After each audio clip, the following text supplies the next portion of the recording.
জয় মা দয়াময়ী। হরিওম তৎসৎ। জয় গুরু। ঈশ্বর কথা আজ বলবো অতীন্দ্রিয় জ্ঞানের মধ্যে অহং বুদ্ধি মন নিয়ে। অহং আমি বোধ চেতনা, বুদ্ধি আমি মনে আকার সৃষ্টি করা, মন হলো আমি ও বুদ্ধিকে যুক্ত করা। মানব মন আমি ও বুদ্ধি দিয়ে আকার সৃষ্টি করে, সেই আকার তখন বাইরে প্রকাশ করে। এক কথায় মানব অন্তরে যে আকার সৃষ্টি হয়, সেই সৃষ্টি বাহির জগতে রূপান্তর না ঘটাতে পারলে মানব মন দুঃখী হয়। জগৎ এক তারে বাঁধা আছে সব মানব মনগুলি। এই মানব মনে যে মায়া সৃষ্টি মানুষ নিজে করে নিজ মনে। তাই গুণ ধর্মে মানুষ, কিন্তু গুণ ধর্ম বজায় থাকে না, নিজ মনে আকার সৃষ্টি করে মানুষ নিজে কষ্ট পায়। তখন ঠাকুরকে দোষারোপ করে, নিজ গুণ মনকে গুরু করে। তাই ইন্দ্রিয় চালিত মন হলো কামগুরু। আপন মন ইন্দ্রিয় দ্বারা পরিচালিত, সেখানে কদাকার আমি বাস করে।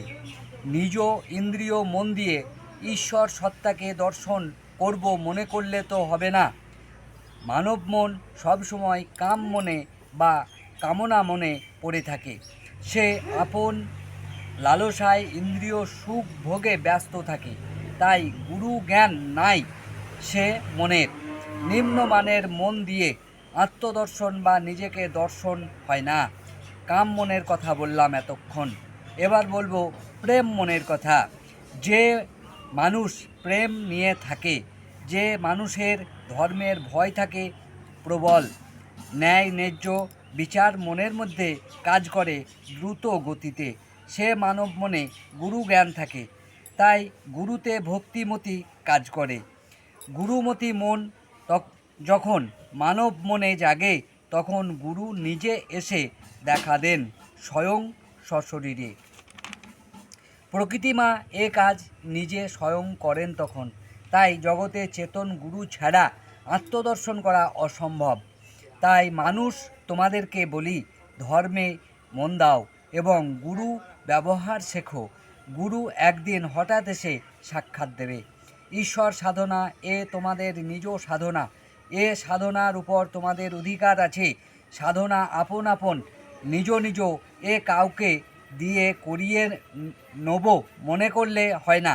কারণ চেতনা এক, কিন্তু আপন আপন অন্তরে খণ্ডে ভাগ হয়ে আছে। চেতনা ছোট বড় মাপে ভাগ হয়ে আছে। তাকে যখন সমান করা যাবে, তখন জগৎ চেতনা পূর্ণ হবে। তাই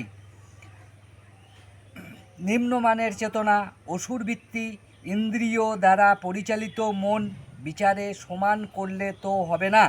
চেতনা যেমন রকম ফের হয়ে আজকে মানব চেতনায় এসেছে জন্মান্তরে।